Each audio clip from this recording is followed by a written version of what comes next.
Bref, je me suis mise au matcha. Ce matin, j'ai voulu m'en faire un, je sors mon bol, toujours pas Instagram.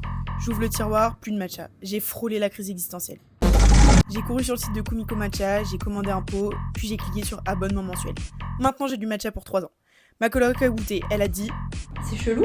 Maintenant, elle dit C'est umami. et elle a renommé notre plan Kumiko. Kumiko. J'ai ri, mais j'ai validé.